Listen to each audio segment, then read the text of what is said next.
لہذا میرے عمل کو دیکھیں, میرے مجھ سے ہر چیز کے اوپر سوال نہ پوچھیں. ہمارے ورکرز ہمارے باپ نہ بنے, ہمارے ورکرز جن لوگوں نے ووٹ ڈالا ہے, ووٹر سپورٹر, ہمارے باپ نہ بنے. ایسا نہیں ہو سکتا کہ آپ انگلی پکڑ کر ہمیں بتائیں گے کہ کدھر چلنا ہے اور کدھر نہیں چلنا. یہ سیاست نہیں ہے. تو یہ شیر افضل مروت صاحب نے جواب دیا, اور اس کے بعد سوشل میڈیا پر جواب آیا کہ ہم تمہارے باپ ہیں. مروت صاحب کو معافی مانگنی. مسئلہ یہ شیر افضل مروت صاحب کو شاید یہ پتا نہیں ہے کہ پاکستانی عوام اسی طرح سے سوچتی ہے. یہ پاکستان کی مڈل کلاس ہے مروت صاحب, یہ پاکستان کی لوور مڈل کلاس ہے, یہ پاکستان کے غریب لوگ ہیں. یہ اسی طرح سے بولتے ہیں, یہ اسی طرح سے سوچتے ہیں, انہیں کسی بھی گرے ایریا کا پتہ نہیں ہوتا. یہ گلے سے پکڑتے ہیں اور پھر یہ سوال پوچھتے ہیں. یہ اصل باپ ہے اس ملک کے, یہ اصل کرتا دھرتا اس ملک کے. لہذا یہ ڈیسائیڈ کریں گے کہ کس نے کس طرف جانا ہے اور کس نے کس طرف نہیں جانا. ان کے لیے کوئی گرے ایریا نہیں ہے, ان کے لیے کوئی لحاظ نہیں ہوتا. یہ وہی لوگ ہیں 8 فروری والے دن جب ہاسپٹلز کی ایمرجنسی سے نکل کر وہ سڑکوں کے اوپر موجود تھے. یہ وہی لوگ ہیں جنہوں نے لاٹھیاں کھائی, جن کی تباہی نکل گئی, لیکن انہوں نے کہا کہ ہم عمران خان اور مروت کے پیچھے کھڑے ہوں گے. یہ وہی لوگ ہیں کہ شیر افضل مروت کے نام یہ اپنے سوشل میڈیا کے اوپر شیئر کرتے تھے, لکھتے تھے, ڈی پیز لگاتے تھے. یہ وہی لوگ ہیں جنہوں نے شیر افضل مروت کو شیر افضل مروت بنایا ہے. یہ وہی لوگ ہیں جنہوں نے آپ کو قومی اسمبلی تک پہنچایا ہے. لہذا یہ لوگ اسی طرح سے سوچتے ہیں, یہ لوگ اسی طرح سے پوچھیں گے, اور یہی لوگ اصل باپ ہیں. یہی لوگ فیصلہ کریں گے اور یہی لوگ ڈیسائیڈ کریں گے کہ کس کے ساتھ آپ نے بیٹھنا ہے اور کس کے ساتھ آپ نے بیٹھنا نہیں ہے. چونکہ یہ لوگ عمران خان کے پیچھے چلے ہیں, یہ جانتے ہیں خان کو. خان نے کبھی ان کے ساتھ بے وفائی نہیں کی.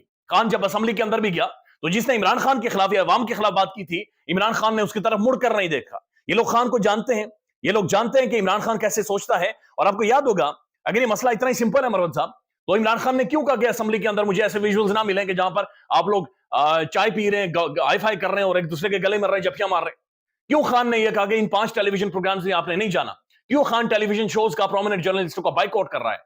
کیوں عمران خان یہ کہہ رہا ہے کہ قومی اسمبلی کے اندر سے ویژولز نہ آئیں چونکہ 2 نمبر لوگ ہیں, لہذا میرا ووٹر سپورٹر, میرا عام بندہ کیا سوچے گا جو جیلوں کے اندر موجود ہے. لہذا اگر لوگوں کے ساتھ آپ اس طرح سے بہیو کریں گے تو لوگ بہیو کریں گے. اور یہ پاکستان کی مڈل کلاس ہے, یہ بڑا الگ طریقے سے سوچتی ہے, یہ پڑھی لکھی بات نہیں کرتی, پھر یہ ان کا سر گھوم جاتے ہیں. یہ وہ لوگ ہیں کہ جن کے بچے مر گئے بھوک پیاس سے, تباہی نکل گئی, لیکن یہ لوگ نہیں بولے. لیکن جب انہیں اپنی عزتوں کے اوپر حملہ ہوتا ہوا محسوس ہوا تو 8 فروری کو ایک ایسی تاریخ رقم ہوئی ہے کہ اپنے ہر جگہ کا زور لگا کر آج تک یہ انتخابات مینج کر رہے ہیں.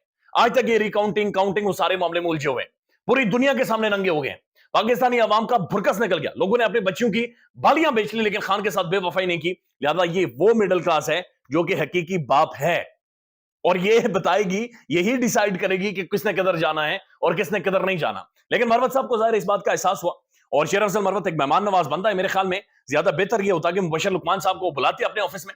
جب بھی آپ کبھی موقع ملے شیر افضل مروت کے آفس میں جائیں تو 50 بندہ وہاں پر ان کے مہمان ہوتے ہیں, چائے چل رہی ہوتی ہے, کھانے چل رہے ہوتے ہیں, تو ویسے ہی وہ ایک دربار بنا ہوا ہوتا ہے.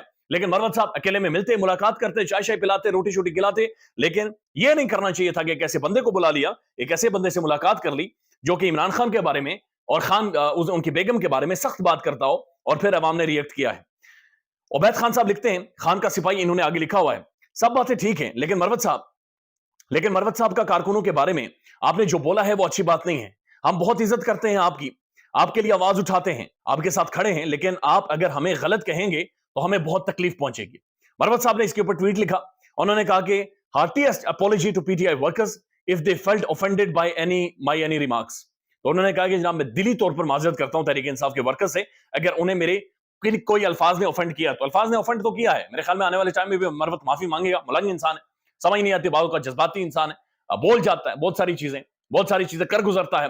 ایسے لوگوں کی ضرورت بھی ہے پولیٹکس میں, ایسے لوگوں کی ضرورت ہے خان کو بھی, لیکن ظاہر ہے دیکھنے کی ضرورت ہے چونکہ پاکستان کا جو عام آدمی ہے اس کے لیے کوئی بھی گرے ایریا نہیں ہوتا. یا تو وہ یہ ٹھیک سمجھتا ہے یا وہ اسے غلط سمجھتا ہے, بیچ میں وہ عوام نہیں رگڑنے دے گی کہ جناب بیچ سے ہو کر سب کے نکل جائیں, چونکہ عوام دیکھ رہی ہے اور یہ کٹ ساری پاکستانی عوام نے کھائی ہے. جنید سلیم صاحب کہتے ہیں جی اپنے ویلوگ میں, وہ کہتے ہیں کہ میاں نواز شریف صاحب اب ریٹیلیٹ کرنے کے لیے تیار ہیں. میاں نواز شریف صاحب, ان کا صبر کا پیمانہ لبریز ہو گیا ہے اور میاں صاحب کی برداشت ختم ہو گئی. آنے والے چند دنوں میں آپ دیکھیں گے کہ میاں صاحب بولیں گے.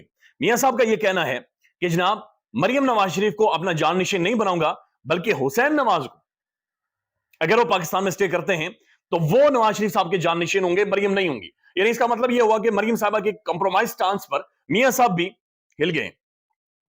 اس کے بعد جنید سلیم صاحب یہ کہتے ہیں کہ پرویز رشید, اسحاق ڈار اور ڈاکٹر عدنان کے ساتھ میاں نواز شریف صاحب نے باقاعدہ یہ گفتگو کی اور شہباز شریف صاحب کو سخت الفاظ میں کہا کہ جناب یہ غبارہ کسی بھی وقت پھٹے گا اور یہ غبارہ پھٹ کر سب کو بتائے گا کہ جناب اور برداشت نہیں ہو سکتا. تو میاں نواز شریف صاحب اس پاکستان میں اس وقت جہاں پر گھمسان کی جنگ لگی ہوئی ہے, سب بول رہے ہیں, چیخ رہے ہیں, چیخو پکار ہے, میاں صاحب خاموش ہیں, چونکہ سب یہ کہہ رہے ہیں کہ میاں صاحب کے ساتھ دھوکہ ہوا ہے, میاں صاحب کے ساتھ پھکی دی گئی ہے, اور اس سارے چیز ماحول میں اگر کوئی مائنس ہوا ہے تو صرف اور صرف میاں نواز شریف مائنس ہوئے ہیں, باقی کوئی بھی مائنس نہیں ہوا. خیال رکھیے گا اپنا. اللہ حافظ.